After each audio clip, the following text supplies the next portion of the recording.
आज हम चर्चा करेंगे भारत के केंद्रीय बजट 2023-24 पर। इनकी कुछ प्रमुख बातों की चर्चा करेंगे कि क्या हमारे एग्जाम की दृष्टि से महत्वपूर्ण है। देखो, पहली बात तो ये आप समझ जाओ कि बजट होता क्या है। बजट सामान्यतः बजट शब्द का अर्थ जो निकाला जाता है वो है कि आय और व्यय का लेखा जोखा। आय और व्यय का लेखा जोखा। तो सरकार अपना जो वार्षिक आय और व्यय का लेखा जोखा प्रस्तुत करती है उसे ही वार्षिक बजट कहा जाता है। सामान्यतः जैसे आम आदमी अपना बजट बनाता है खर्चे के अनुरूप और आय के अनुरूप कि इतनी आय हुई, इतना व्यय हुआ, तो सरकार को भी अपना बजट प्रस्तुत करना पड़ता है। तो वही सरकार अपनी आय और व्यय का उल्लेख करती है। और देखो, केवल बजट के माध्यम से सरकार के आय और व्यय का उल्लेख ही नहीं होता है कि सरकार का पैसा आया कहां से, सरकार का पैसा जाएगा कहां। इसमें हमको ये भी पता चलता है कि सरकार की नीतिगत पहले क्या है, आने वाले भविष्य में सरकार की पॉलिसी क्या रहेगी, फाइनेंशियल स्टेटमेंट है। इसलिए देखो, बजट के लिए जो शब्द यूज किया जाता है वो होता है वार्षिक वित्तीय विवरण। वार्षिक वित्तीय विवरण, एनुअल फाइनेंस स्टेटमेंट। संविधान के आर्टिकल 112 में वार्षिक वित्तीय विवरण की बात की गई है। बजट शब्द का नहीं उल्लेख किया गया, वार्षिक वित्तीय विवरण है। तो वार्षिक वित्तीय विवरण ही बजट है जो सरकार हर साल संसद के समक्ष प्रस्तुत करती है कि सरकार के पास पैसा आएगा कहां से, सरकार के पास पैसा जाएगा कहां से, और सरकार का जो पैसा खर्च होगा वही पता चलता है कि सरकार की प्राथमिकताएं क्या है, सरकार किस क्षेत्र में अधिक पैसा खर्च कर रही है, किस क्षेत्र में पैसा कम खर्च करेगी। तो सरकार की पूरी नीतिगत बातें चलेगी, इसलिए इसको क्या है, एक नीतिगत स्टेटमेंट भी कहते हैं। तो हमको यही 2023-24 के बजट को देखना है कि इस बार सरकार ने जो बजट प्रस्तुत किया है उसमें कुछ प्रमुख बातें क्या है, हमारे एग्जाम की दृष्टि से क्या महत्वपूर्ण है। अब देखो, इस वाले बजट की सबसे महत्वपूर्ण बात तो यह है कि इस बजट में एक शब्द यूज किया गया है, इसको कहा गया है अमृत काल के लिए बजट। अमृत काल के लिए बजट। अमृतकाल, ये जो शब्द है, विजन फॉर अमृतकाल, मतलब बजट में शब्द यूज किया गया है कि अमृतकाल के लिए बजट। अब देखो, काल का मतलब तो आप समझते ही होंगे, काल मतलब होता है समय।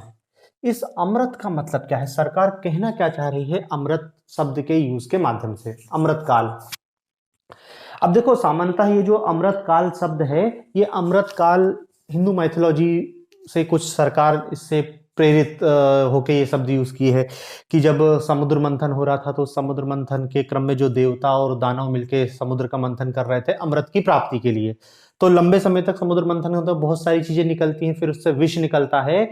और जब समुद्र मंथन करने वाले जो देवता और दानव हैं थक जाते हैं और उनका मनोबल टूट जाता है, तो देवताओं के गुरु जो बृहस्पति हैं वो उनको, उनके मनोबल को ऊंचा करने के लिए उनको बताते हैं कि बस अब थोड़ा समय और है, यदि अब सही से मेहनत कर ली मिलके तो जिस चीज के लिए हम प्रयास कर रहे हैं, मतलब अमृत, अमृत की प्राप्ति बहुत जल्दी होगी। ठीक है ना। तो ये हिंदू माइथोलॉजी की एक कहानी है। अब बजट में ये क्या कहना चाह रही है, तो देखो, सरकार का ये कहना है कि जैसे 1991 में भारतीय अर्थव्यवस्था का एक संकट का काल था और 1991 से हम लगभग 30 साल आगे आ चुके हैं, और 30 साल में भारत ने बहुत कुछ उपलब्धियों को हासिल किया है। हमारा साइज ऑफ इकोनॉमी, हमारी विदेशी मुद्रा भंडार, रोजगार की स्थिति और बहुत सारी स्थितियों में हमने बहुत कुछ अचीवमेंट किया है। तो सरकार का क्या कहना है कि अब जो समय चल रहा है ये अमृत काल का ही समय है कि अब यदि हमने 25-30 साल और मेहनत कर ली, यदि 25-30 साल अच्छे से मेहनत कर ली, तो जो 25-30 साल बाद होगा भारत एक विकसित अर्थव्यवस्था की श्रेणी में आ जाएगा।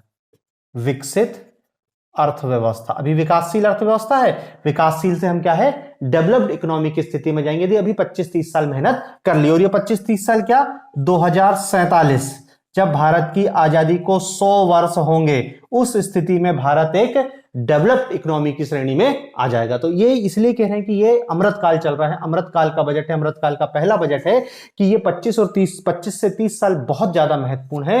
यदि इस 25 से 30 साल में हमने मेहनत कर ली तो 2047 जो आने वाला समय है इसमें भारत एक विकसित अर्थव्यवस्था के रूप में गिना जाएगा। ठीक है ना।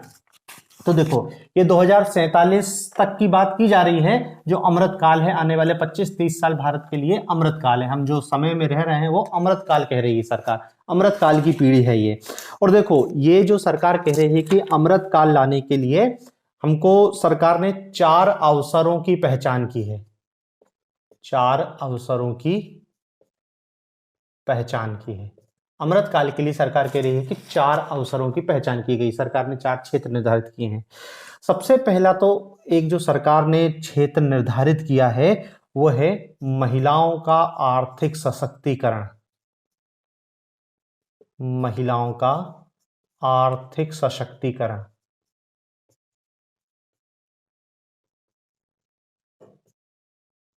महिलाओं का आर्थिक सशक्तिकरण। अभी भी भारतीय अर्थव्यवस्था में महिलाओं की जो श्रम बल में भागीदारी है वो 30% से भी कम है, 21%, 22%, यदि थोड़ा सा और ब्रॉडली हो जाए 30%, अधिकतम 30% से ज्यादा नहीं है।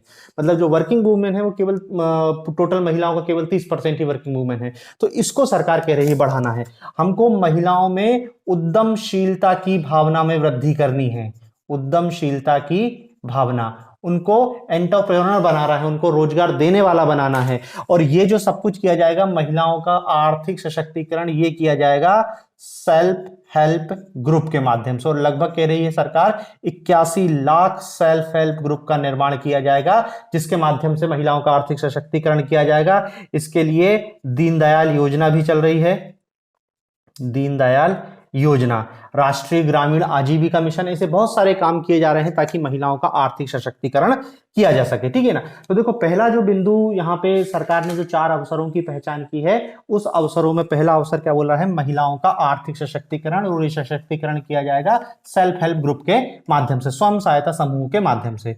फिर दूसरे जो अवसर की पहचान की गई है उसके लिए सरकार कह रही है पीएम विकास, एक योजना है पीएम विकास। तो देखो सरकार का दूसरा जो सरकार कह रही है कि जो दूसरा हमारे लिए अवसर है वो है हमारे हैंडीक्राफ्ट, हस्तशिल्प, हस्तशिल्प। हस्तशिल्प हमारे जो आर्टिजन हैं, इनको हमको यदि हमने इनको सही से प्रशिक्षण दे दिया, इनको यदि हमने मार्केट से जोड़ दिया, तो ये हमारी अर्थव्यवस्था को बहुत आगे ले जाएंगे। और इसके लिए पीएम विकास, या इसको कहते हैं पीएम विश्वकर्मा कौशल सम्मान, पीएम विश्वकर्मा कौशल सम्मान, कौशल सम्मान। ठीक है ना। तो एक इनके लिए है हस्तशिल्प, जो आर्टिजन है इनको हमको इनका स्किल डेवलपमेंट करना है, इनके लिए मार्केटिंग की फैसिलिटी उपलब्ध कराना है, इनके लिए टेक्नोलॉजिकल एडवांसमेंट उपलब्ध कराना है, इनके लिए क्रेडिट की फैसिलिटी उपलब्ध कराना है, क्योंकि यही हमारी अर्थव्यवस्था के मेन आधारभूत स्तंभ शामिल होंगे। इनको एमएसएमई सप्लाई चेन से जोड़ना पड़ेगा ताकि इनका सही ढंग से ये जो डेवलप अपने आप को कर लें। ठीक है ना। तो दूसरा अवसर, दूसरा क्षेत्र कौन सा बोल रहे हैं, हस्तशिल्पों के संदर्भ में बात की जा रही है। तीसरी जो बात की जा रही है वो बात की जा रही है पर्यटन की, पर्यटन। और पर्यटन में सरकार का यह कहना है कि भारत में सांस्कृतिक, धार्मिक, प्राकृतिक, ऐतिहासिक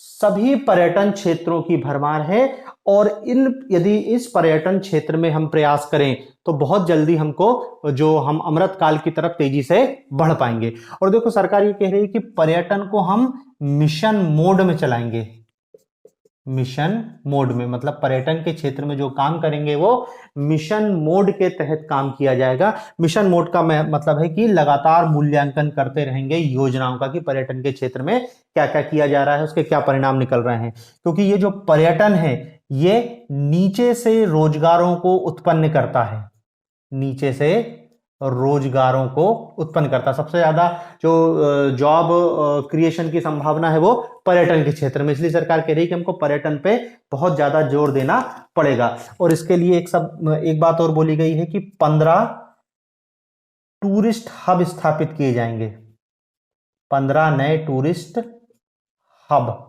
15 नए टूरिस्ट हब स्थापित किए जाएंगे। और इसके लिए केंद्र सरकार, राज्य सरकार और पीपीपी, केंद्र प्लस राज्य और सार्वजनिक निजी भागीदारी के तहत प्रयास किया जाएगा ताकि पर्यटन को मिशन मोड के तहत कार्य किया जाए। देखो टूरिस्ट हब का मतलब क्या है, एक हब सेंटर के रूप में, जैसे भोपाल एक टूरिस्ट हब बन गया तो भोपाल से आप सांची चले जाओ, भीमबेटका चले जाओ, और भी जो आसपास के क्षेत्र हैं इसे हब स्थापित किए जाएंगे ताकि वो पर्यावरण जो टूरिस्ट के लिए, पर्यटन के लिए एक हब के रूप में काम कर सके, ठीक है ना। तो तीसरा क्षेत्र क्या है, पर्यटन की बात की गई है।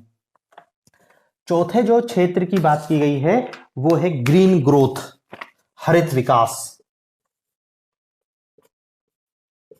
हरित विकास, तो देखो हरित विकास नाम से स्पष्ट है, ग्रीन ग्रोथ, ग्रोथ के साथ सतत विकास, इसको हम ऐसा भी लिख सकते हैं सस्टेनेबल डेवलपमेंट, सतत विकास। विकास तो हो, ग्रोथ तो हो, लेकिन कैसी हो, सस्टेनेबल हो, सतत विकास हो, आने वाली पीढ़ियों के लिए संसाधनों को हम सुरक्षित कर सकें, हम ऐसा डेवलपमेंट करें जो पर्यावरण को कम से कम नुकसान पहुंचाए, इसी को ग्रीन ग्रोथ कह रहे हैं। और इसके लिए देखो ग्रीन एनर्जी की बात करेंगे, ग्रीन एनर्जी, ग्रीन फार्मिंग, हरित खेती, green farming, green energy, green farming, green mobility, green equipment, सब, हरित यातायात, हरित वित्त, और बहुत सारी, मतलब जो भी सरकार कह रही है कि ग्रीन एनर्जी, ग्रीन एनर्जी देखेंगे बजट में हाइड्रोजन प्रोजेक्ट की बात की जा रही है, और पुनर्नवीनीकरण ऊर्जा स्रोतों की बात की जा रही है, ग्रीन फार्मिंग, पीएम कुसुम एक योजना चलती है वो भी ग्रीन फार्मिंग से संबंधित है कि सोलर पंप दिए जाते हैं किसानों को ताकि वो खेती कर सकें।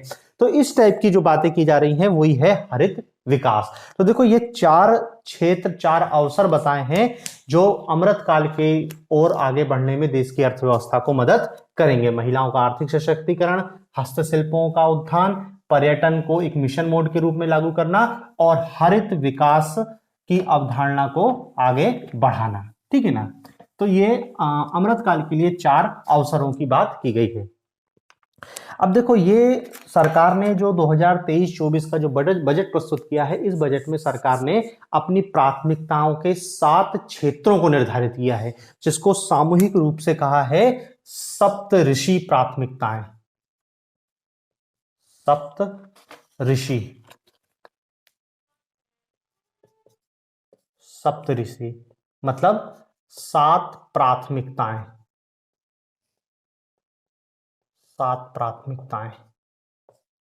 मतलब देखो जो आसमान में सप्तऋषि तारामंडल होता है तो कहते पुराने समय में वो दिशा बताता था, तो सरकार ये कह रही है कि ये सप्तऋषि 7 प्राथमिकताओं से आप अंदाजा लगा सकते हो कि आने वाले भविष्य में सरकार किस दिशा में आगे बढ़ने का प्रयास कर रही है, देश किस दिशा में आगे बढ़ेगा, सरकार क्या चाहती है अर्थव्यवस्था के साथ। तो ये 7 प्राथमिकताएं हैं, इन 7 प्राथमिकताओं में ही हमारा लगभग पूरा बजट है, सरकार की पूरी जो पॉलिसीज है वो इन 7 प्राथमिकताओं में ही हमको स्पष्ट रूप से दिख जाएगी। तो देखो ये 7 प्राथमिकताएं कौन कौन सी हैं, एक एक प्राथमिकता को हमको समझना है कि सरकार क्या करना चाह रही है। पहली प्राथमिकता है समावेशी विकास, समावेशी विकास। दूसरी प्राथमिकता है अंतिम छोर तक पहुंच, अंतिम छोर तक पहुंच। तीसरी प्राथमिकता है अवसंरचना और निवेश, अवसंरचना और निवेश, अवसंरचना और निवेश। चौथी प्राथमिकता है क्षमता उभारना, क्षमता उभारना। पांचवी प्राथमिकता है हरित विकास, हरित विकास। फिर है युवा शक्ति, युवा शक्ति। और सातवीं कह रहे हैं वित्तीय क्षेत्र, वित्तीय क्षेत्र। ये 7 सप्तऋषि की अवधारणा, समावेशी विकास, अंतिम छोर तक पहुंच, अवसंरचना और निवेश, क्षमता उभारना, हरित विकास, वित्तीय क्षेत्र, युवा शक्ति, ये 7 प्राथमिकताओं को सरकार ने सामूहिक रूप से क्या कहा है, सप्तऋषि की अवधारणा कि सरकार की ये 7 क्षेत्रों की सबसे ज्यादा प्राथमिकता, पूरा बजट ये 7 क्षेत्रों के बारे में आपको बताएगा कि किस क्षेत्र में सरकार ने क्या किया है, क्या करना चाह रही है, कितना फंड दे रही है, कैसा क्या है, ठीक है ना। इन 7 क्षेत्रों को हमको एक एक करके देखना है, ठीक है ना। तो देखो आपको ये पेपर की दृष्टि से बहुत महत्वपूर्ण है कि सप्तऋषि की अवधारणा में क्या क्या 7 चीजें शामिल की गई हैं, एक एक को हम देखते हैं। सबसे पहले अवधारणा है वो है समावेशी विकास। सबसे पहली अवधारणा है समावेशी विकास।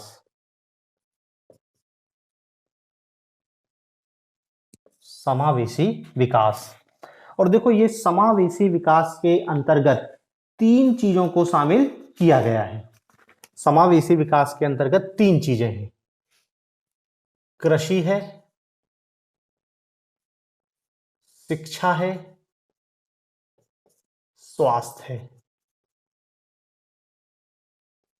एग्रीकल्चर, एजुकेशन एंड हेल्थ, समावेशी विकास। समावेशी विकास, सबका साथ सबका विकास, मतलब विकास की अवधारणा में कोई पीछे ना छूट जाए इसका प्रयास करना। समावेशी, सबको साथ लेके विकसित होना, तो यही अवधारणा समावेशी विकास कहला रही है। और देखो समावेशी विकास के अंतर्गत 3 चीजों पर फोकस किया जाएगा, 3 उसके सेक्टर रहेंगे, एग्रीकल्चर, एजुकेशन एंड हेल्थ। तो देखते हैं इन तीनों क्षेत्रों में सरकार क्या करने की बात कर रही है। सबसे पहले देखते हैं कृषि क्षेत्र में सरकार की क्या प्राथमिकताएं हैं। एग्रीकल्चर, कृषि। तो देखो सबसे पहले कृषि में बोला है कि सरकार ने कि वो एक डिजिटल सार्वजनिक अवसंरचना का निर्माण करेगी। डिजिटल सार्वजनिक अवसंरचना, डिजिटल सार्वजनिक अवसंरचना का निर्माण किया जाएगा। डिजिटल सार्वजनिक अवसंरचना का मतलब क्या है, किसानों को डिजिटल सॉल्यूशन उपलब्ध कराने के लिए, किसानों को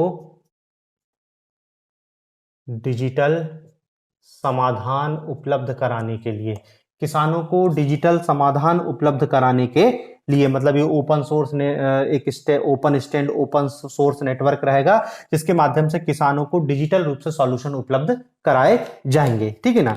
तो पहला तो ये क्या किया जा रहा है, डिजिटल सार्वजनिक अवसंरचना का निर्माण किया जाएगा, मतलब सारी चीजें कि फसल बीमा है और उनको प्रौद्योगिकी सपोर्ट है, उनको स्टार्टअप्स और उनको बीमा की सुविधा, उनको क्रेडिट की सुविधाएं, सबको क्या है डिजिटल रूप से उपलब्ध कराने का प्रयास किया जाएगा। दूसरी बात कृषि में बोल रहे हैं कि कृषि में स्टार्टअप के लिए, कृषि क्षेत्र में स्टार्टअप के लिए, कृषि क्षेत्र में स्टार्टअप के लिए, कृषि क्षेत्र में स्टार्टअप के लिए बोल रहे हैं एक कृषि त्वरित कोष की स्थापना की जाएगी। कृषि त्वरित कोष, एक फंड की स्थापना की जाएगी जो कृषि क्षेत्र में जो स्टार्टअप हैं उनको फंडिंग की जाएगी। तो इनके लिए क्या है, वित्त उपलब्ध कराने के लिए एक एग्रीकल्चर एक्सेलरेशन फंड, कृषि त्वरित कोष, मतलब एग्रीकल्चर सेक्टर में जो भी स्टार्टअप होंगे, जो भी इनोवेशन कर रहे होंगे, उनको वित्त उपलब्ध कराने के लिए एक एग्रीकल्चर एक्सेलरेशन फंड, कृषि त्वरित कोष के गठन की बात की गई है, ठीक है ना। तो देखो 2 चीज हो गई कृषि के लिए, एक है आपका डिजिटल आधारभूत संरचना, दूसरा है एग्रीकल्चर एक्सेलरेशन फंड, ठीक है। तीसरी जो बात की जा रही है बागवानी के लिए,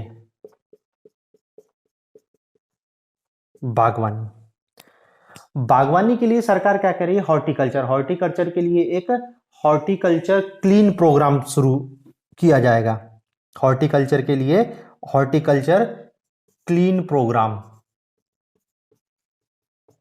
हॉर्टिकल्चर क्लीन प्रोग्राम शुरू किया जाएगा, जिसके माध्यम से सरकार ने इस क्षेत्र में लगभग 2200 करोड़ रुपए, 2200 करोड़ रुपए की व्यवस्था की है। देखो दरअसल सरकार क्या है, बागवानी की तरफ लोगों को, किसानों को बागवानी की तरफ मोड़ना चाह रही है। अभी हमारा जो एग्रीकल्चर प्रोडक्शन है उसमें हम आत्मनिर्भर तो हैं, लेकिन एग्रीकल्चर प्रोडक्शन में भी हम मूल रूप से क्या है, गेहूं और चावल दो ही फसलों पर हमारा मुख्य फोकस है। बागवानी की फसलों में आज भी हमको बहुत सारा, जैसे हम तिलहन का आयात करते हैं, दलहन का आयात करते हैं, तो ऐसी बहुत सारी चीजें हमारी एग्रीकल्चर में डाइवर्सिटी इतनी कम होते जा रही है। तो उसको बढ़ाने के लिए सरकार क्या कह रही है किसानों से कि बागवानी की तरफ आप ध्यान दो। और इसके लिए क्या है, बागवानी आत्मनिर्भर, मतलब ये जो क्लीन प्रोग्राम है ये बागवानी में आत्मनिर्भर बनने के लिए स्थापित किया जा रहा है। और इसके लिए सरकार ने 2200 करोड़ रुपए के प्रावधान की बात की गई है, ठीक है ना। फिर चौथा बिंदु कृषि के क्षेत्र में है, कृषि ऋण, कृषि ऋण, पशुपालन, पशुपालन, डेयरी, मत्स्य पालन, मत्स्य पालन, इन पर ध्यान देने के लिए कृषि ऋण, कृषि ऋण 20 लाख करोड़ रुपए, 20 लाख करोड़ रुपए की व्यवस्था की जाएगी। मतलब देखो ये कृषि के एलाइड सेक्टर है, पशुपालन, डेयरी, मत्स्य पालन, और इन सब के लिए सरकार कह रही है 20 लाख करोड़ रुपए की ऋण की व्यवस्था की जाएगी। दूसरी बात क्या है, इसी में एक पीएम मत्स्य संपदा योजना, मत्स्य संपदा योजना, पीएम मत्स्य संपदा योजना के लिए 6000 करोड़ रुपए की व्यवस्था की गई है। ये पहले से चल रही थी, इसी के अंतर्गत पीएम मत्स्य संपदा योजना में भी 6000 करोड़ रुपए की व्यवस्था कर दी गई है, ठीक है ना। पांचवी बात एग्रीकल्चर सेक्टर के लिए, भारत को मिलेट, मोटे अनाज, मिलेट मोटे अनाज के उत्पादन में वृद्धि करने के लिए, मोटे अनाज में उत्पादन में वृद्धि करने के लिए श्री अन्न, एक योजना चला रही है सरकार, योजना चालू करेगी श्री अन्न। श्री अन्न, श्री अन्न क्या है, भारत में मोटे अनाज को बढ़ावा देने के लिए, मिलेट के उत्पादन को बढ़ावा देने के लिए श्री अन्न नामक योजना चालू की जाएगी। और इसके तहत सरकार ने जो मोटे अनाजों के उत्पादन में वृद्धि करने के लिए एक संस्था है हमारी, भारतीय मिलेट अनुसंधान संस्था, मिलेट अनुसंधान संस्था, जो हैदराबाद में स्थित है, हैदराबाद में भारतीय मिलेट्स अनुसंधान संस्था हैदराबाद में है, जो इस क्या कहते हैं, इस श्री अन्न कार्यक्रम की देखरेख करेगा। इस श्री अन्न कार्यक्रम से जुड़ी हुई संस्था है ये, ठीक है ना। तो देखो सरकार यहाँ पे भी जैसे बागवानी को प्रमोट करना चाह रही है, मोटे अनाज को भी, इसलिए देखो 2023 का वर्ष को यूएनओ ने मोटे अनाज मिलेट ईयर ऑफ मिलेट घोषित किया है, ताकि मिलेट की महत्ता को समझे लोग। मोटे अनाज को जो खाना छोड़ चुके हैं, केवल गेहूं और चावल पर हमारी जो मूल डाइट इन दोनों पर निर्भर हो गई, इसकी तरफ सरकार मुड़ना चाह रही है, क्योंकि ये पोषक भी है और थोड़ा सा जो जलवायु परिवर्तन की दृष्टि से भी ये उनके प्रभाव, उनके नकारात्मक प्रभावों को झेलने में सक्षम है। इसलिए सरकार क्या है, मिलेट्स के उत्पादन पर जोर देना चाह रही है। और छठवां बिंदु जो बोला गया है, वो बोला गया है कृषि सहकारी क्षेत्र में, कृषि सहकारी समितियां, कृषि सहकारी समितियां, कृषि सहकारी समितियां। और इसके लिए सरकार ने फिर एक योजना चालू करी है, सहकार से समृद्धि, सहकार से समृद्धि। मतलब ये योजना नहीं, ये एक दृष्टिकोण है जो सहकारी कृषि को बढ़ावा देने के लिए सरकार कह रही है, सहकार से समृद्धि। मतलब गांव में सहकारी समितियां खोलना, जो प्राइमरी एग्रीकल्चर क्रेडिट सोसाइटी है उनको मजबूत करना, ये सब कृषि सहकारी समितियों के को भी मजबूत करने के लिए काम किया जाएगा। और सरकार का दृष्टिकोण क्या है, सहकार से समृद्धि। तो देखो एग्रीकल्चर के सेक्टर में जो हम समावेशी विकास की बात कर रहे हैं, इस समावेशी विकास में जो पहला क्षेत्र था वो कृषि था। और कृषि के लिए क्या बोल रहे हैं, डिजिटल सार्वजनिक अवसंरचना, किसानों को डिजिटल सॉल्यूशन उपलब्ध कराने के लिए। कृषि में स्टार्टअप जो इनोवेशन लगाएंगे उनके लिए एक एग्रीकल्चर एक्सेलरेशन फंड की स्थापना की जाएगी। बागवानी के लिए आत्मनिर्भर क्लीन प्रोग्राम 2200 करोड़ रुपए दिया जा रहा है। पशुपालन मत्स्य पालन किसके लिए, कृषि ऋण के लिए 20 लाख करोड़ रुपए। पीएम मत्स्य संपदा योजना में 6000 करोड़ रुपए। और मिलेट के उत्पादन को बढ़ावा देने के लिए श्री अन्न योजना जो मोटे अनाज के उत्पादन को बढ़ावा देगी। और वहीं पे जो हैदराबाद में हमारा मिलेट अनुसंधान संस्था है। और कृषि सहकारी समितियों में सहकार से समृद्धि। तो देखो ये एग्रीकल्चर के क्षेत्र में इतनी बात बजट के संदर्भ में की गई है। देखो ये जो हम बातें अभी बता रहे हैं, ये बजट में प्री की दृष्टि से तो ठीक है कि आपको बजट में कोई भी प्री में क्वेश्चन पूछा जा सकता है कि श्री अन्न क्या है, सहकार से समृद्धि क्या है, और जो एग्रीकल्चर एक्सेलरेशन फंड है। लेकिन इनको एक दृष्टिकोण से और भी ध्यान में रखना है कि ये मेंस के दृष्टिकोण से महत्वपूर्ण है कि भाई सरकार कृषि के लिए क्या कर रही है, एजुकेशन के लिए क्या कर रही है। तो ये सब नई चीजें हैं, जो पुराना चल रहा है वो तो है ही, लेकिन ये आपको उधर भी काम आएगा कि कहीं ना कहीं आंसर में आप इनको लिख सकते हो कि क्या कृषि में हो रहा है, एजुकेशन में क्या हो रहा है, हेल्थ सेक्टर में क्या हो रहा है। ठीक है ना। तो देखो समावेशी विकास में पहली बात थी कृषि, दूसरी बात है शिक्षा और कौशल, एजुकेशन एंड स्किल, शिक्षा और कौशल, और कौशल, शिक्षा और कौशल, एजुकेशन एंड स्किल। तो देखो सबसे पहले समावेशी विकास के लिए सबसे पहले एग्रीकल्चर। अब दूसरे नंबर पे आते हैं शिक्षा। तो देखो शिक्षा में सरकार ने क्या बोली है, जिला शिक्षा प्रशिक्षण संस्थाओं की स्थापना की जाएगी। जिला शिक्षा और शिक्षण संस्थाओं,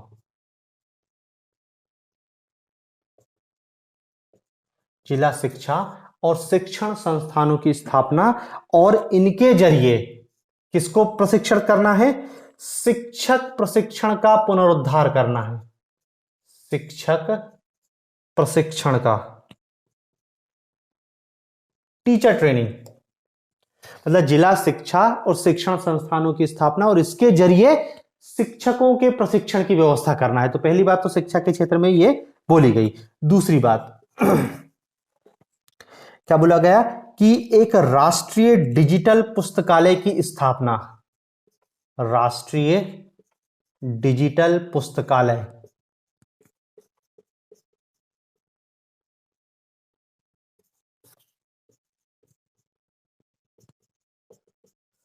राष्ट्रीय डिजिटल पुस्तकालय की स्थापना।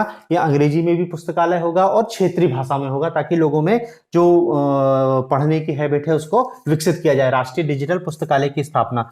और तीसरा क्या है कि राज्यों को पुस्तकालय खोलने के लिए प्रोत्साहित किया जाएगा पंचायत और वार्ड स्तर पर, पंचायत व वार्ड स्तर पर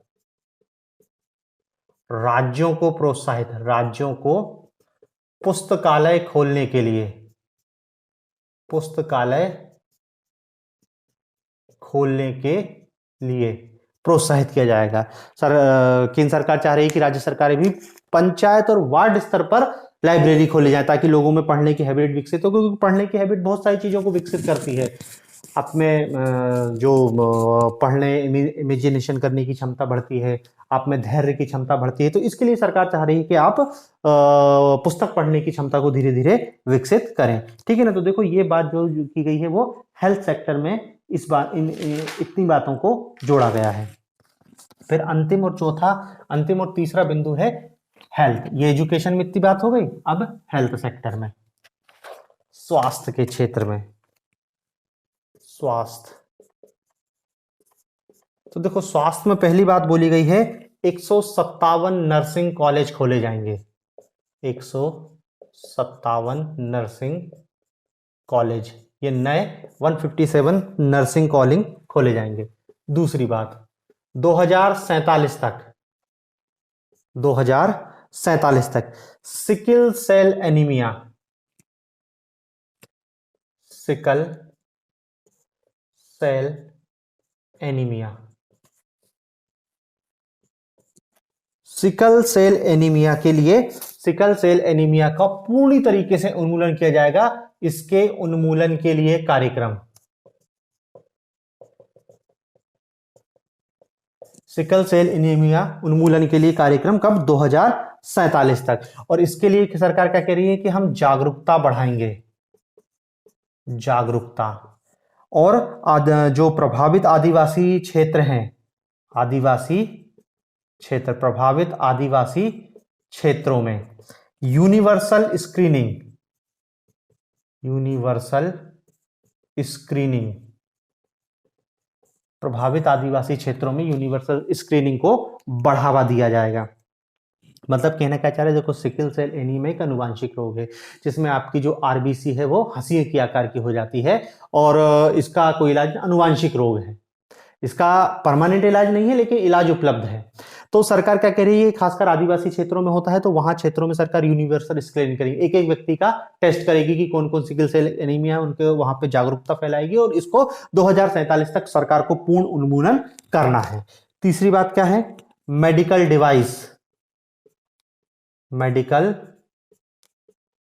डिवाइस, मेडिकल इनोवेशन, मेडिकल के क्षेत्र में innovation, medical device, medical innovation, pharma अनुसंधान, फार्मा अनुसंधान, इन सब के लिए अलग से व्यवस्था की जाएगी। मतलब सरकार ने कहा है कि हमारी प्राथमिकता वाले क्षेत्र में होंगी मेडिकल डिवाइस। भारत सरकार भारत बड़े पैमाने पर विदेशों से मेडिकल डिवाइसों को आयात करता है, तो इसको सरकार कह रही है कि हमको अपने देश में उत्पादित करना है। इनोवेशन, मेडिकल सेक्टर में इनोवेशन, फार्मा अनुसंधान, सबके लिए बजट में व्यवस्था की गई है, ठीक है ना। तो ये ऊर्जा क्षेत्र में आपको, वो स्वास्थ्य के क्षेत्र में आपको इतनी बात याद रखनी है। तो देखो हमारे जो सप्तऋषि की अवधारणा है, सप्तऋषि की अवधारणा में जो पहला प्राथमिकता वाला क्षेत्र है वो है समावेशी विकास। समावेशी विकास में हेल्थ, एजुकेशन, स्किल और कृषि, इतनी चीजों को शामिल किया गया है। दूसरा जो प्राथमिकता वाला क्षेत्र है, दूसरा क्षेत्र है वो है अंतिम छोर तक पहुंच, अंतिम छोर तक पहुंच, अंतिम छोर तक पहुंच, मतलब जो रीचिंग द लास्ट माइल की, अंतिम व्यक्ति तक सरकार अपने विकास को पहुंचाना चाह रही है। ये भी समावेशी विकास की है कि अंतिम व्यक्ति तक विकास पहुंचना चाहिए, तो वही बात कह रहे हैं, अंतिम छोर तक पहुंच। तो देखो इसमें क्या बोला गया, इसमें एक नया कार्यक्रम चालू है, आकांक्षी ब्लॉक कार्यक्रम, आकांक्षी ब्लॉक कार्यक्रम, आकांक्षी ब्लॉक कार्यक्रम, और ये लगभग 500 ब्लॉकों में चालू किया जाएगा, 500 ब्लॉक में। देखो दरअसल यदि पिछला बजट या 2019-20 के आसपास सरकार ने एक कार्यक्रम चालू किया था, आकांक्षी जिला कार्यक्रम, आकांक्षी जिला कार्यक्रम, मतलब जो बहुत पिछड़े जिले हैं उन जिलों में विकास करने के लिए सरकार ने अलग से लगभग 112 जिलों का चयन किया था, और उन 112 जिलों में विशेष रूप से ध्यान देकर विकासात्मक गतिविधियों को संचालित किया था। तो वो आकांक्षी जिला कार्यक्रम, तो सरकार ने उसका मूल्यांकन किया, काफी सफल रहा। लेकिन सरकार ने क्या देखा कि जिन जिलों को हमने शामिल किया था वहां पे कुछ ब्लॉक, जैसे एक जिला है उसके एक कुछ ब्लॉक छूट गया, वहां पे सही ढंग से कार्यक्रम नहीं हो पाया। तो सरकार ने क्या सोचा कि अब हम उन ब्लॉकों को अलग से फोकस करेंगे, इसलिए जो जिला आकांक्षा कार्यक्रम था उसी को अब वो क्या बोल रहे हैं, आकांक्षी ब्लॉक कार्यक्रम। मतलब अब ब्लॉक लेवल पर फोकस करके हम काम करेंगे, मतलब उन ब्लॉकों में शिक्षा, स्वास्थ्य, बुनियादी ढांचा, कौशल विकास, इन क्षेत्रों पर ध्यान दिया जाएगा। पहले जिला लेवल पर था, अब इनने ब्लॉक, और अब कितने 500 ब्लॉकों को इनमें शामिल किया गया है, ठीक है ना। तो अंतिम छोर तक पहुंचने के लिए सबसे पहले इनने आकांक्षी ब्लॉक कार्यक्रम लागू किया। दूसरा, प्रधानमंत्री कमजोर जनजाति समूह, प्रधानमंत्री कमजोर जनजातीय समूह, इसको कह रहे हैं particular vulnerable tribal group, particular vulnerable tribal group, PVTG. तो देखो कुछ नहीं, जनजातीय समूह, ऐसे जनजातीय समूह जो अत्यंत कमजोर हैं, वहां पर उनकी सामाजिक और आर्थिक स्थिति में सुधार लाने के लिए, सामाजिक एवं आर्थिक स्थिति में सुधार लाने के लिए, आर्थिक स्थिति में सुधार लाने के लिए prime minister particularly vulnerable tribal group एक नया मिशन चालू किया है इनने। क्या एक नया मिशन चालू किया है कि जनजातीय क्षेत्रों में उनको मतलब वहां पे सुरक्षित आवास, देखो क्या क्या है इनमें, उनको सुरक्षित आवास देना है, सुरक्षित आवास, स्वच्छ पेयजल, सुरक्षित आवास, स्वच्छ पेयजल, स्वच्छता, शिक्षा, स्वास्थ्य, पोषण, सड़क, दूरसंचार इत्यादि चीजों के लिए, ठीक है ना। और आजीविका, इन क्षेत्रों में इतनी चीजों को उपलब्ध कराने के लिए प्रधानमंत्री कमजोर जनजाति समूह के लिए एक अलग से ने मिशन चालू किया है, ठीक है ना। और इस मिशन में अगले 3 वर्षों में 15,000 करोड़ रुपए की राशि उपलब्ध कराई जाएगी। 3 वर्षों में 15,000 करोड़ रुपए की राशि उपलब्ध कराई जाएगी। और क्या बोला जा रहा है, और बोला गया है कि 740 एकलव्य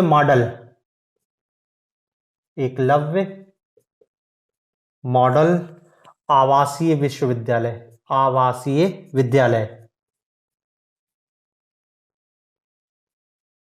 740 एकलव्य मॉडल स्कूल खोले जाएंगे और उनमें 38,800 शिक्षक और सहायक कर्मचारियों की भर्ती की जाएगी।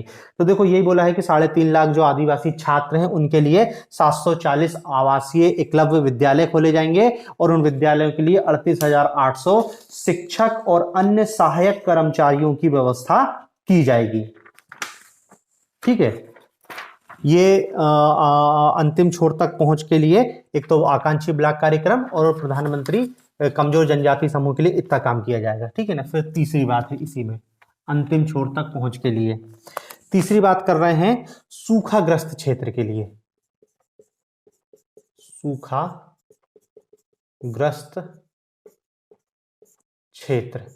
सूखाग्रस्त क्षेत्र के लिए क्या बोला गया है कि कर्नाटक का जो क्षेत्र है, विशेषकर कर्नाटक का जो सूखाग्रस्त क्षेत्र है वहां पर ऊपरी भद्रा परियोजना,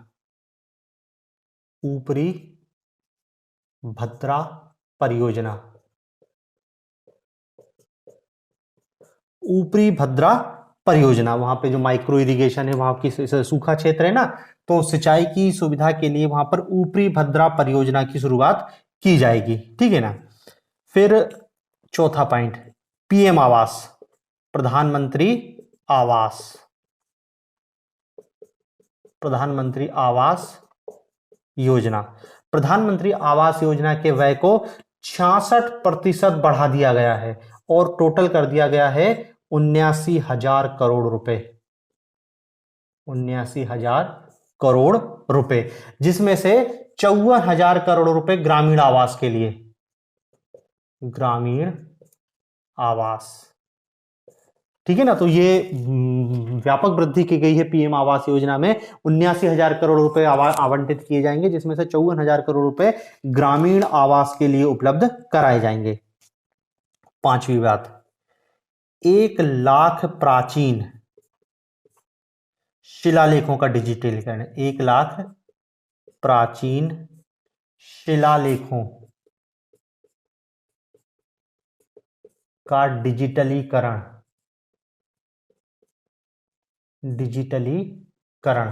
1 लाख प्राचीन शिलालेखों का डिजिटलीकरण किया जाएगा और इसके लिए भारत साझा शिलालेख, जो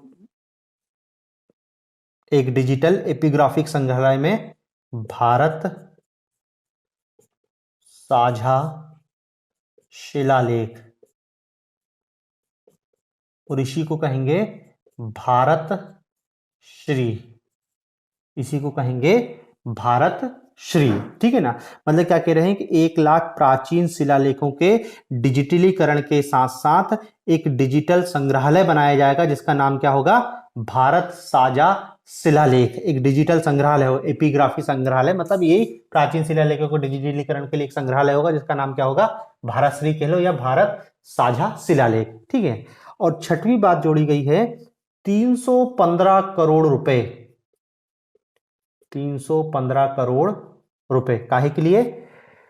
ऐसे कैदी जो अपनी बेल नहीं करा पा रहे, ऐसे कैदी जो अपनी बेल नहीं करा पा रहे हैं।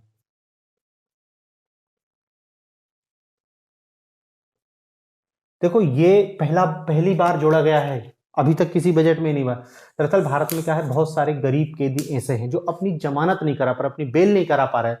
उनका अपराध बहुत छोटा था, 3 महीने की सजा होनी थी, लेकिन उनका मामला कोर्ट तक पहुंच ही नहीं पा रहा, पता चला वो 2 साल से जेल में बंद है। तो ऐसे आर्थिक रूप से गरीब कैदियों की मदद करने के लिए सरकार ने पहली बार 315 करोड़ रुपए का बजटीय प्रावधान किया गया है, ठीक है ना। तो देखो ये सारी बातें काय के लिए है, अंतिम छोर तक पहुंच, मतलब जो सबसे कमजोर व्यक्ति है उस तक पहुंचने के लिए सरकार ये प्रयास कर रही है। देखो सप्तऋषि के तहत 2 क्षेत्र हो गए। पहला क्षेत्र था हमारा समावेशी विकास, दूसरा क्षेत्र हमने क्या देखा, अंतिम छोर तक पहुंच। तीसरा क्षेत्र है अवसंरचना और निवेश। तीसरा क्षेत्र है अवसंरचना और निवेश। अवसंरचना और निवेश। अवसंरचना और निवेश, ठीक है ना। अब देखो ये अवसंरचना और निवेश, यहां पे जो अवसंरचना की बात कर रहे हैं ये दरअसल भौतिक अवसंरचना की बात कर रहे हैं। फिजिकल इंफ्रास्ट्रक्चर, रोड, सड़क, बिजली, रेल, वायुयान, इनकी बात कर रहे हैं। तो देखो यहां पर सरकार क्या कह रही है कि भौतिक अवसंरचना के लिए सरकार ने इस बार बहुत बड़ा बजटीय प्रावधान किया गया है। क्या बजटीय प्रावधान किया गया? देखो यहां पर पूंजीगत व्यय में वृद्धि की गई है। पूंजीगत व्यय में वृद्धि, पूंजीगत व्यय में वृद्धि। सरकार ने यहां पर जो आधारभूत संरचना के क्षेत्र में पूंजी निवेश है या जो पूंजीगत व्यय में है, बहुत व्यापक वृद्धि कर दी है और 33% बढ़ाकर, जो पूंजीगत व्यय है इसको 33% बढ़ाकर 10 लाख करोड़ रुपए कर दिया है। 10 लाख करोड़ रुपए कर दिया गया है, जो जीडीपी का 3.3% है। भारत की टोटल जीडीपी का 3.3% है। और एक और डाटा बजट में बताया गया है, प्रभावी पूंजीगत व्यय। पूंजीगत व्यय, प्रभावी पूंजीगत व्यय, इफेक्टिव कैपिटल एक्सपेंडिचर, ये है 13.7 लाख करोड़ रुपए। अब देखो ये क्या है, दरअसल देखो है क्या कि जो इंफ्रास्ट्रक्चर है वही अर्थव्यवस्था की रीढ़ होती है। सरकार जो समावेशी विकास की बात कर रही है, सरकार अंतिम व्यक्ति तक पहुंचने चाह रही है, वो इसी के माध्यम से होगा। आपको जब तक आपके देश में इंफ्रास्ट्रक्चर नहीं होगा तब तक आपका डेवलपमेंट नहीं होगा, क्योंकि ये जो भाई जैसे पर्यटन, सरकार पर्यटन का विकास करना चाह रही है। अब सड़क ही नहीं है तो पर्यटक कहां से आएगा? बेसिक एम्यूनिटीज नहीं है, सड़क नहीं है, बिजली नहीं है, पानी नहीं है, तो पर्यटन का विकास कहां से होगा? स्वास्थ्य नहीं होगा ढंग से। तो ये फिजिकल इंफ्रास्ट्रक्चर बहुत ज्यादा जरूरी है। कनेक्टिविटी होना चाहिए रिमोट एरिया में, तो सड़क, रेलवे, यातायात, इन सब की व्यवस्था। तो ये क्या है, अर्थव्यवस्था के ड्राइविंग फोर्स कहे जाते हैं कि यदि ये मजबूत होगा तो अर्थव्यवस्था अपने आप आगे बढ़ेगी। इसीलिए सरकार ने क्या है, पूंजीगत व्यय में वृद्धि करते हुए 33% की वृद्धि करी और टोटल कितना आवंटित किया, 10 लाख करोड़ रुपए, जो हमारी जीडीपी का 3.3% है। मतलब हमारी जो टोटल जीडीपी है उसका 3.3% हम कैपिटल एक्सपेंडिचर करेंगे। फिर इसमें एक और डाटा लिखा है, प्रभावी पूंजीगत व्यय 13.7 लाख करोड़ रुपए। तो देखो 10 लाख करोड़ रुपए ये था, इसमें फिर सरकार क्या बोल रही है, 3.7 लाख करोड़ रुपए राज्य भी लगाएंगे। केंद्र सरकार 10 लाख करोड़ रुपए देगी और बोल रही है कि 3.7 लाख करोड़ रुपए केंद्र राज्य उपलब्ध कराएंगे। राज्यों को मदद केंद्र देख लेगा अपने हिसाब से, लेकिन ये राज्य करेंगे। तो इन दोनों को जोड़ देंगे तो वही है इफेक्टिव पूंजीगत प्रभावी पूंजीगत व्यय, और ये हमारी जीडीपी का 4.5% होगा, 4.5%, ठीक है ना। प्रभावी पूंजीगत व्यय 13.7 लाख करोड़ रुपए हमारी जीडीपी का 4.5% है, और जो पूंजीगत व्यय है 10 लाख करोड़ रुपए जीडीपी का 3.3% है। ठीक है ना, तो ये प्रभावी को समझ रहे ना, राज्यों को इसमें जोड़ दिया गया तो वो हो जाएगा। ठीक है, फिर एक और बात बोली गई है, राज्य सरकारों को इन पूंजीगत क्षेत्रों में या आधारभूत संरचना में पैसा खर्च करने के लिए 50 वर्ष के लिए ब्याज मुक्त ऋण, ठीक है ना। कोई राज्य अपने यहां सड़क, रेलवे, यातायात को मजबूत करना चाह रहा है, बेसिक इंफ्रास्ट्रक्चर में निवेश करना चाह रहा है, तो वो केंद्र सरकार उसको ब्याज मुक्त ऋण दे रही है कि इंटरेस्ट मत देना, बस मूलधन चुका देना, और वो भी कितने, अगले 50 सालों के। हालांकि पिछले बजट में था, इसको 1 साल के लिए बढ़ा दिया गया, इसलिए अपन इसको यहां से फिर से पढ़ रहे हैं। फिर इसमें एक और बात जोड़ी है रेलवे के लिए। रेलवे के विकास के लिए 2.40 लाख करोड़ रुपए का प्रावधान किया गया है। विमानन में क्या बोला गया है, 50 अतिरिक्त हवाई अड्डे, 50 अतिरिक्त हवाई अड्डे, हेलीपोर्ट, वाटर एरोड्रम आदि की व्यवस्था की जाएगी। ठीक है ना। फिर एक और बात क्या बोली गई है कि 75,000 करोड़ रुपए 75,000 करोड़ रुपए के माध्यम से बंदरगाहों, कोयला, इस्पात, उर्वरक आदि उद्योगों के लिए 100 महत्वपूर्ण परियोजनाएं,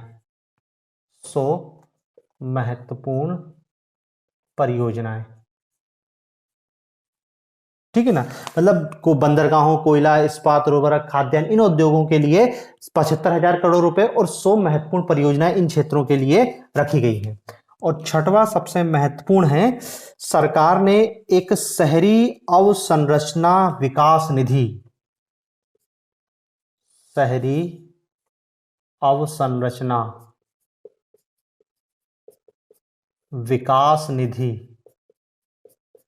विकास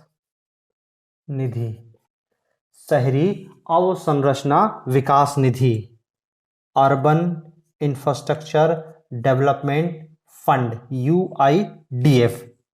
एक सरकार ने देखो शहरी अवसंरचना विकास निधि उपलब्ध कराई है। काय के लिए कराई है, टियर 2 और टियर 3 शहरों के लिए, शहरों के बुनियादी ढांचे के विकास के लिए। मतलब समझ रहे हैं, टियर 2 टियर 3 शहर क्या कहलाते हैं, कि जो छोटे स्तर के शहर हैं, जो अभी अभी डेवलपमेंट होना चालू है, उनको टियर 2 टियर 3 शहर कह रहे हैं। इन टियर 2 टियर 3 शहरों को, मतलब जिनकी जनसंख्या 10 लाख से कम है, उन लोगों, वहां के शहरों के लिए सरकार ने क्या है, एक शहरी अवसंरचना विकास निधि की शहरों में आधारभूत संरचना, यही सड़क, बिजली, पानी, इन सब के लिए एक फंड बनाया है, अर्बन इंफ्रास्ट्रक्चर डेवलपमेंट फंड।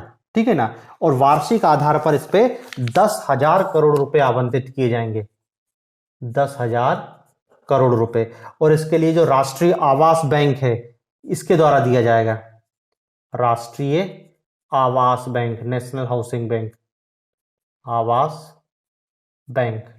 राष्ट्रीय आवास बैंक। ठीक है ना। तो देखो, ये तीसरा हमारा जो प्राथमिकता वाला क्षेत्र था, सप्तऋषि के तहत तीसरा क्षेत्र था, वो क्षेत्र है हमारा अवसंरचना और निवेश। इसमें बस इतना ही है, अवसंरचना और निवेश। ठीक है। अब अगला जो चौथा अपना प्राथमिकता वाला क्षेत्र है, वो है क्षमता को उजागर करना।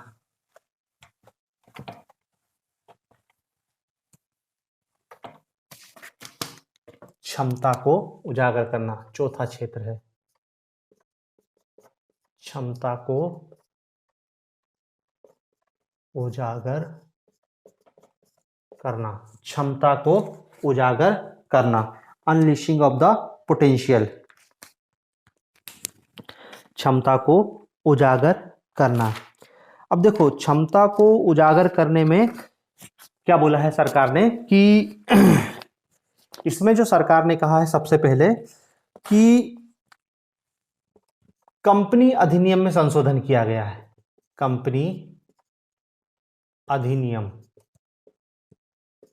में संशोधन, कंपनी अधिनियम में संशोधन, क्या संशोधन किया गया है? देखो इन्होंने कहा है कि व्यापार सुगमता बढ़ाने के लिए हमने 39,000 अनुपालन कम किए हैं, अनुपालन कम किए। व्यापार की सुगमता को बढ़ाने के लिए 39,000 से अधिक अनुपालन, कंप्लायंस कम किए हैं। देखो अनुपालन क्या होते हैं कि भारत में आपको कोई बिजनेस चलाना है तो इन नियमों का पालन करना है। तो देखो 39,000 नियमों को कम कर दिया, व्यापार सुगमता, वही ना, ईज ऑफ डूइंग बिजनेस बढ़ाने के लिए 39,000 बिजनेस कंप्लायंस को कम कर दिया कि भारत में व्यापार चलाने के लिए जो नियम थे उनको कम कर दिया।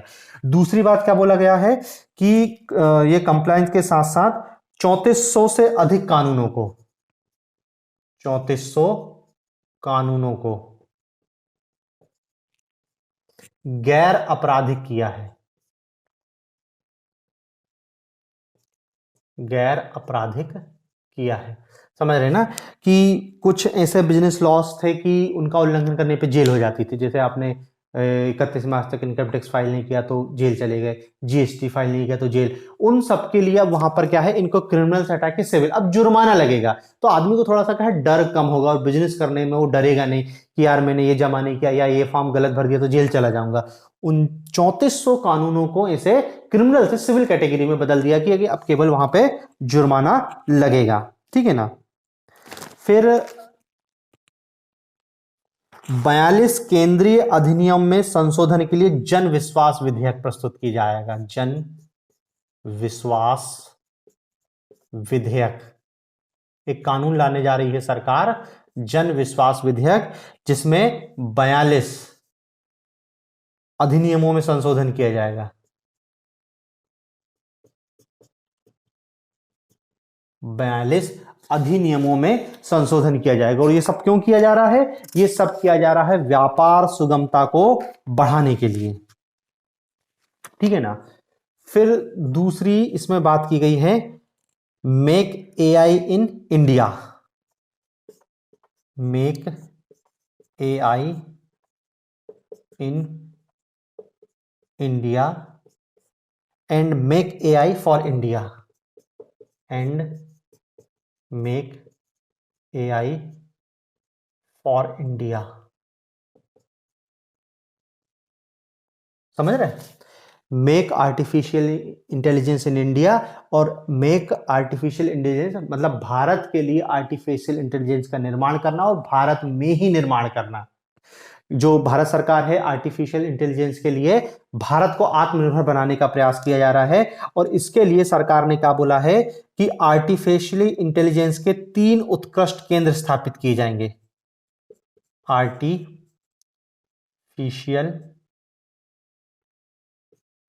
इंटेलिजेंस के 3 उत्कृष्टता केंद्र, 3 उत्कृष्टता केंद्र स्थापित किए जाएंगे। AI for India, AI in India, ठीक है ना, उत्कृष्टता केंद्रों की स्थापना की जाएगी।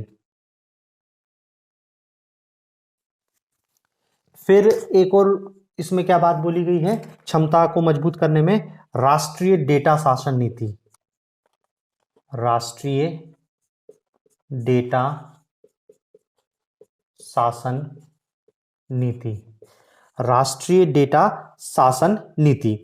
तो देखो यहां पर राष्ट्रीय डेटा शासन नीति में क्या बोला जा रहा है कि डेटा तक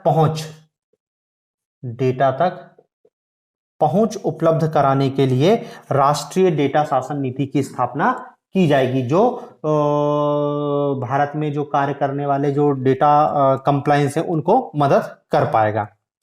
फिर इसी में बोला गया है कि डेटा शेयरिंग के लिए डिजिटल लॉकर, डेटा शेयरिंग के लिए डिजिटल लॉकर, डेटा शेयरिंग के लिए डिजिटल लॉकर। ठीक है, फिर इसमें एक और बात जोड़ी गई है कि एमएसएमई सेक्टर, जो जो लघु और छोटे उद्योग हैं, एमएसएमई सेक्टर, एमएसई सेक्टर के लिए इनको राहत प्रदान करने के लिए, इनकी समस्याओं का समाधान करने के लिए ई न्यायालय की व्यवस्था की जा रही है। ई न्यायालय, ई कोर्ट काय के लिए, एमएसएमई सेक्टर के विवादों को, जो उनकी समस्या है उनके समाधान के लिए। और इसमें अंतिम बात जोड़ी गई है वो है 5G टेक्नोलॉजी के लिए। छठवीं बात, 5G सेवाओं का उपयोग,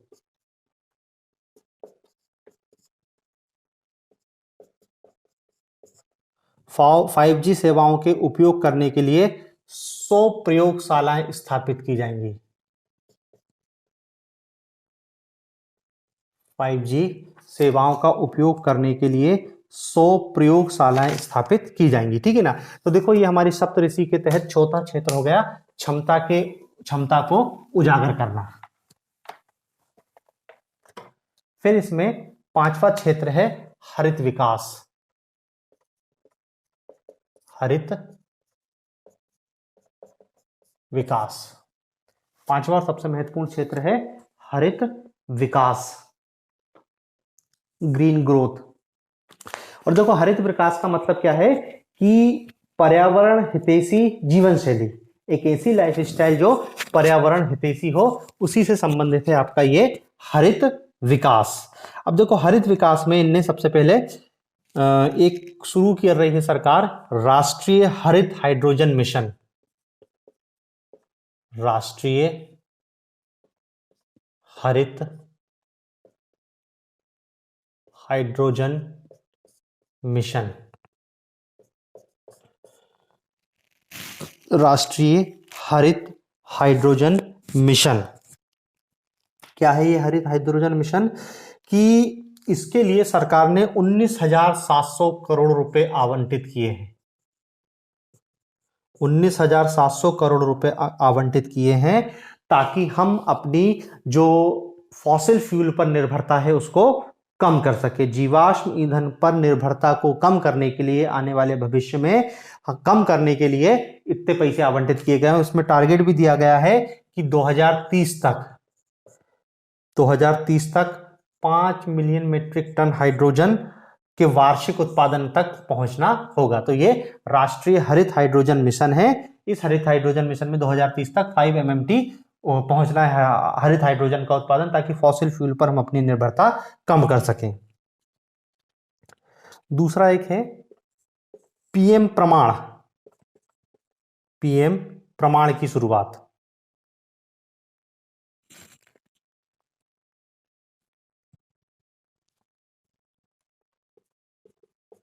ये क्या है? ये दरअसल क्या है, राज्य और संघ राज्य क्षेत्र, राज्य व संघ राज्य क्षेत्र, राज्य व संघ राज्य क्षेत्रों में वैकल्पिक उर्वरकों, वैकल्पिक उर्वरकों, वैकल्पिक उर्वरकों के प्रयोग को बढ़ावा देना,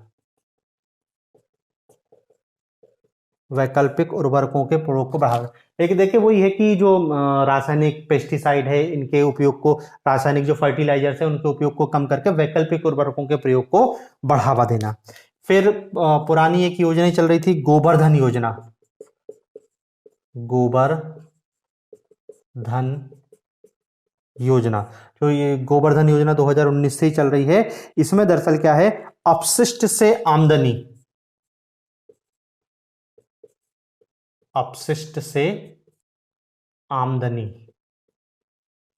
अपशिष्ट से आमदनी, वेस्ट टू वेल्थ, अपशिष्ट से आमदनी के लिए 500 नए संयंत्र स्थापित किए जाएंगे।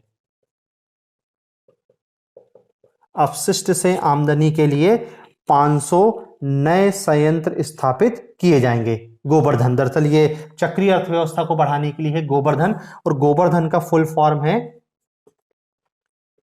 गैल्वेनाइजिंग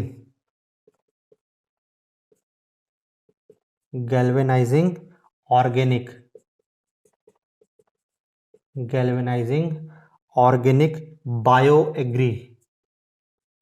बायो एग्री रिसोर्सेज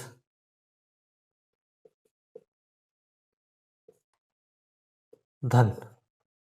ठीक है ना, यही है आपका गोबर्धन वेस्ट टू वेल्थ। 500 संयंत्र स्थापित किए जाएंगे।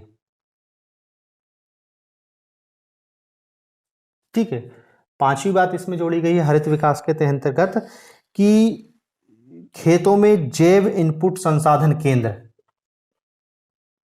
प्राकृतिक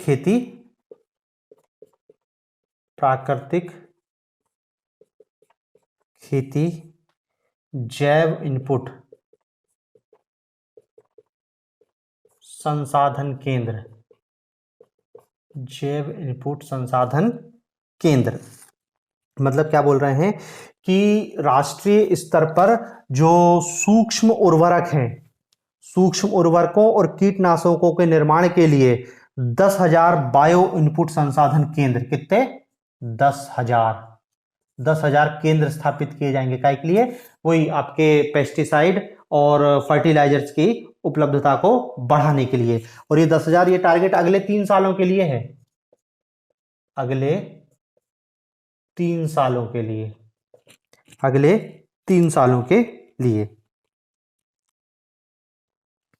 ठीक है ना। और फिर इसी के तहत जो ग्रीन हरित विकास है, इसी के तहत ग्रीन एनर्जी के उत्पादन को बढ़ाने के, बायो फर्टिलाइजर्स पर अपनी निर्भरता को कम करने के लिए प्रयास किए जाएंगे। अब देखो, इसके लिए पहले से ही सरकार प्रयास कर रही थी, और इसमें अभी एक जो ग्रिड एकीकरण,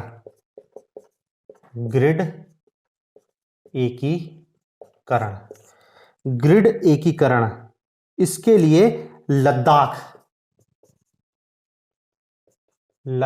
से मध्य प्रदेश तक ग्रिड एकीकरण, और जो वायबिलिटी गैप फंड है, इसकी जो एनर्जी में आत्मनिर्भर बनाने के लिए सरकार इसके लिए प्रयास करेगी, और इसके लिए लगभग 20,700 करोड़ रुपए का प्रावधान किया गया है। और लद्दाख से 13 गीगावाट नवीकरण ऊर्जा की निकासी की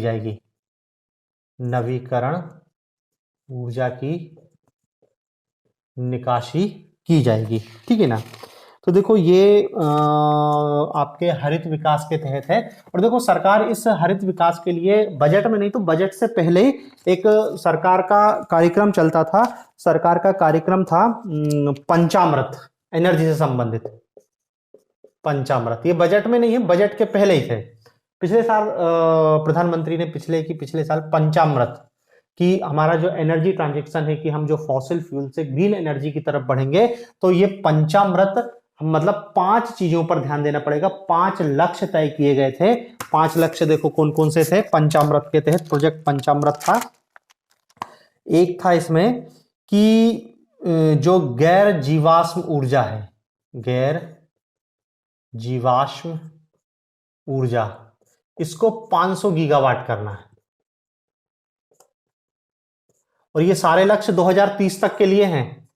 2030 तक, मतलब 2030 तक गैर जीवाश्म ऊर्जा को 500 गीगावाट तक बढ़ाना है। ठीक है ना। फिर दूसरा है कार्बन उत्सर्जन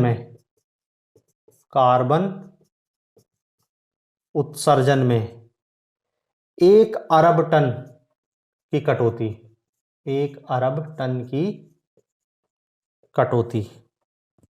फिर तीसरा 50% ऊर्जा स्रोत पुनर्नवीकरण होना चाहिए। 50% भारत के ऊर्जा स्रोत पुनर्नवीकरण होना चाहिए।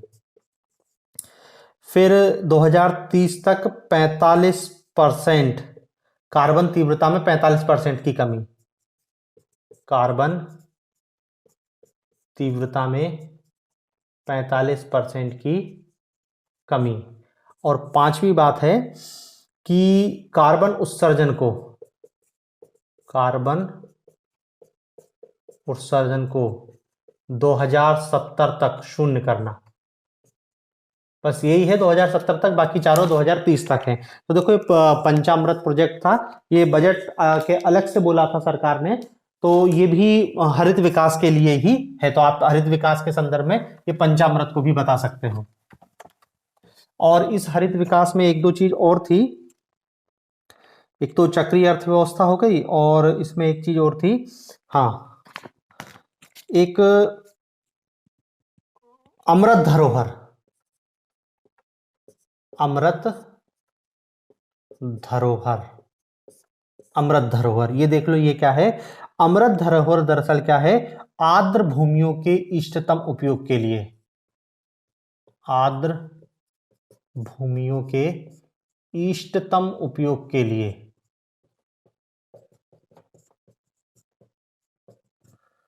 जो हमारी वेटलैंड है उन वेटलैंडों का अधिकतम उपयोग करना, कि उनमें बायोडायवर्सिटी का उपयोग करना, और इस टाइप के काम के लिए एक प्रोजेक्ट चलाया जा रहा है, प्रोजेक्ट अमृत धरोहर, ठीक है ना। फिर एक और इस हरित विकास में एक और बात जोड़ी गई है कि तट रेखा के साथ, तट रेखा के साथ जो हमारी कोस्टल लाइन है, मैंग्रोव पौधारोपण की शुरुआत, मैंग्रोव पौधारोपण की शुरुआत, तट रेखा के साथ मैंग्रोव पौधारोपण की शुरुआत। और इस प्रोजेक्ट को मनरेगा से जोड़ दिया जाएगा, कि मनरेगा में जो मजदूरी होगी उसके तहत तटीय क्षेत्रों में मैंग्रोव पौधारोपण किया जाएगा, ठीक है ना। तो ये भी हरित विकास से ही संबंधित है। तो देखो ये इतनी चीजें क्या है, हरित विकास से संबंधित है। अब फिर हमारे सप्तऋषि में छठवां बिंदु है युवा शक्ति, युवा शक्ति,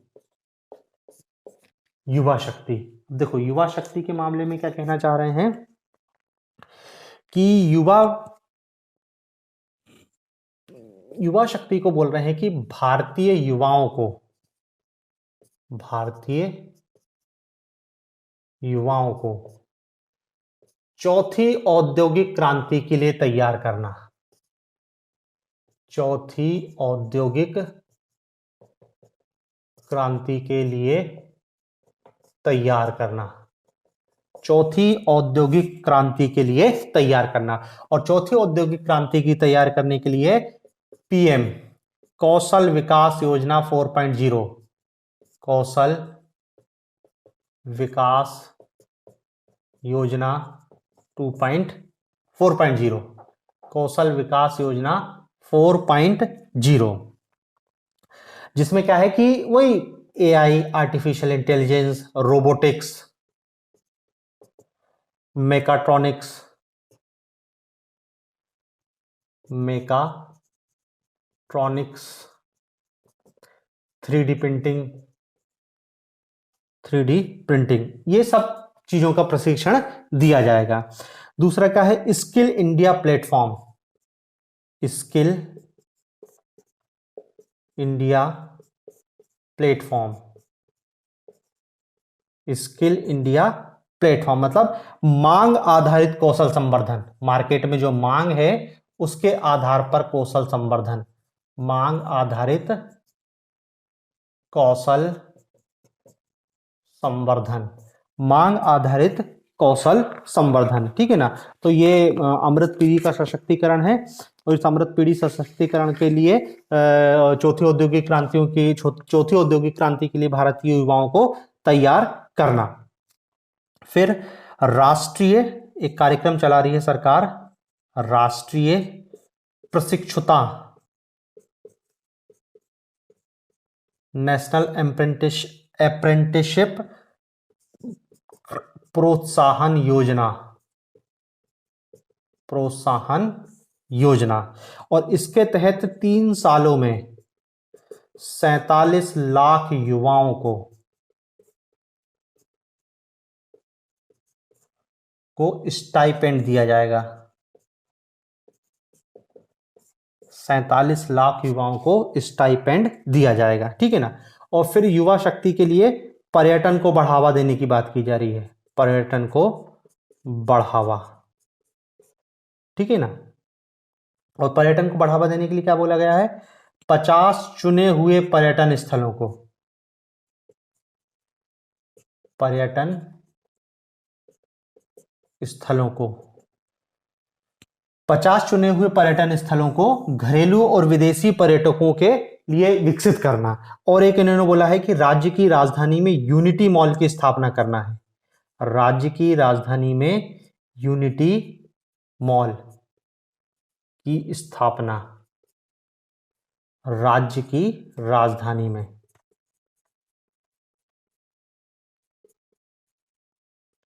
राज्य की राजधानी में यूनिटी मॉल की स्थापना। यूनिटी मॉल की स्थापना मतलब क्या है यहां पर, एक जिला एक उत्पाद, एक जिला एक उत्पाद, जीआई उत्पाद, हैंडीक्राफ्ट, इन सब के लिए एक यूनिटी मॉल होगा कि उस राजधानी होगी, आजू बाजू के समस्त जिले आके अपने सामानों को वहां पर बिक्री के लिए उपलब्ध करा सकते हैं, ठीक है ना। तो ये युवा शक्ति के लिए इतने कार्यक्रम की बात की गई है। और अंतिम हमारा सप्तऋषि का जो अंतिम पिलर है या अंतिम प्राथमिकता का क्षेत्र है वो है हमारा फाइनेंशियल सेक्टर, वित्तीय क्षेत्र, वित्तीय क्षेत्र, फाइनेंशियल सेक्टर, वित्तीय क्षेत्र। अब देखो वित्तीय क्षेत्र के लिए क्या बोला गया है कि जो एमएसएमई सेक्टर है, जो छोटे और मझोले उद्योग हैं, उनके लिए क्रेडिट गारंटी योजना को नया रूप दिया जाएगा। पहले से चल रही थी ये क्रेडिट गारंटी योजना को नया रूप दिया जाएगा, क्रेडिट गारंटी योजना को नया रूप दिया जाएगा। उनको कोलेटरल फ्री लोन दिया जाएगा, मुक्त लोन दिया जाएगा, ठीक है ना। उनको बिना किसी कोलेटरल के लोन उपलब्ध कराया जाएगा। फिर इसमें एक और बात बोली गई है, वित्तीय सूचना रजिस्ट्री, वित्तीय सूचना रजिस्ट्री, वित्तीय सूचना रजिस्ट्री। वित्तीय सूचना रजिस्ट्री मतलब क्या है कि सारी वित्तीय सूचनाएं एक जगह इकट्ठी हो जाएंगी और उन एक जगह पे इकट्ठी होकर सारी वित्तीय सूचनाओं का उपयोग किया जाएगा। मतलब पैसा कहाँ पे ज्यादा है, पैसा कहाँ पे कम है, किस सेक्टर में पैसा ज्यादा आ रहा है, किस में कम आ रहा है, तो उसके लिए एक वित्तीय सूचना रजिस्ट्री और इसके लिए सेंटर डेटा प्रोसेसिंग की स्थापना की जाएगी ताकि समस्त फाइनेंशियल डाटा को एक साथ प्रोसेस किया जा सके, ठीक है ना। तो ये आपकी वित्तीय सेक्टर से संबंधित इतनी बातें हैं। तो देखो लगभग हमने बजट की सातों सेक्टरों को देख लिया है, जो सरकार ने सप्तऋषि के तहत 7 प्राथमिकता वाले क्षेत्रों का निर्धारण किया है, उन सबको हमने देख लिया है। अब इसमें थोड़ा सा हम ये देख लेते हैं सरकार की आय और व्यय के स्रोत क्या है। सरकार की पहले सरकार के पास रुपया आता कहां से है, सरकार की आय, पैसा सरकार का आता कहां से है। तो देखो सरकार को यदि हम जो आय को 100% मान ले तो उसमें जो सरकार की आय का सबसे बड़ा स्रोत है ऋण एवं अन्य देयताएं, अन्य देयताएं 34%। समझ रहे हैं, सरकार यदि 100 रुपए कमा रही है तो 100 रुपए की कमाई में से 34 रुपए सरकार का कर्जा है। मतलब सरकार को, भारत सरकार को सबसे ज्यादा आय कैसे होती है, कर्जे से, कर्जे से सबसे ज्यादा सरकार की आय है। दूसरा है, फिर दूसरे स्तर पे है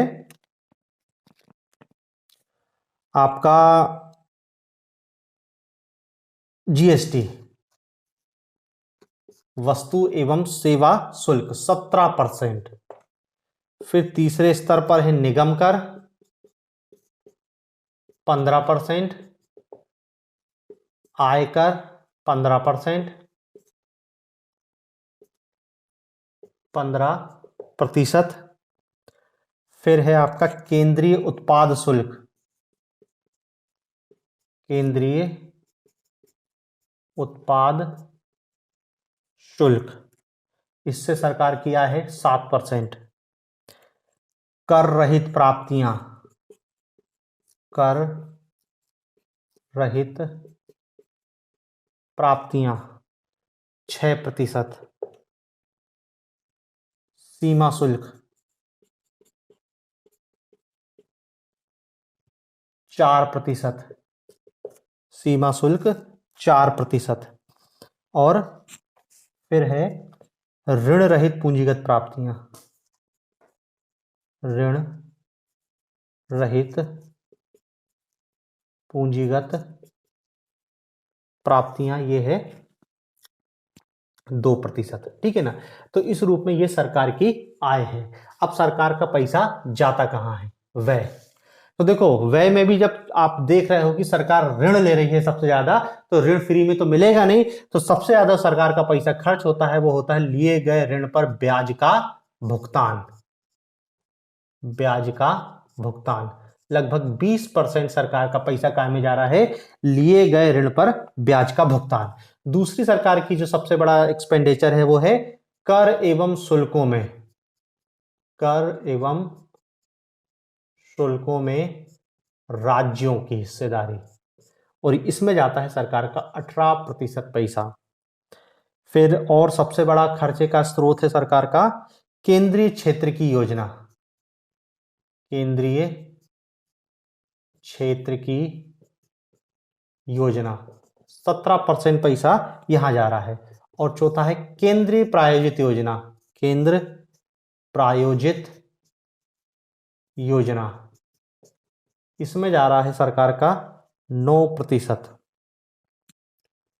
फिर रक्षा व्यय 8%, रक्षा व्यय 8%। अन्य व्यय 8%। Subsidy 7%, subsidy 7%।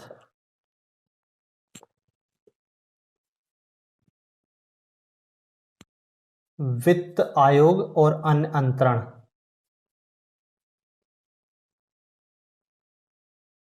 वित्त आयोग अन्य अंतरण 9%। और सब्सिडी, सब्सिडी ये जा रहा है 7, नहीं सब्सिडी तो हो गया।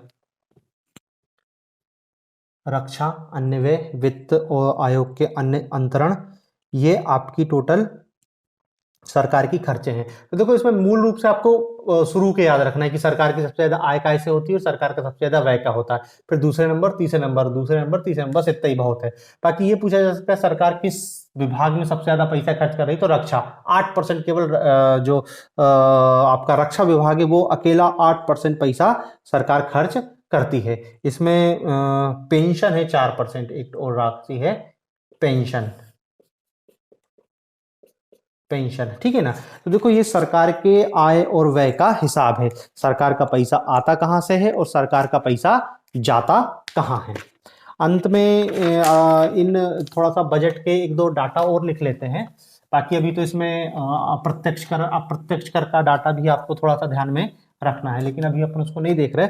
अभी कुछ अपन ओवरऑल एक दो डाटा है उसको लिख लेते हैं जो अपने पेपर की दृष्टि से काम का है। कि एक तो सबसे पहले इनने सरकार ने जो 2022-23 में 7% वृद्धि रहने का अनुमान लगाया है।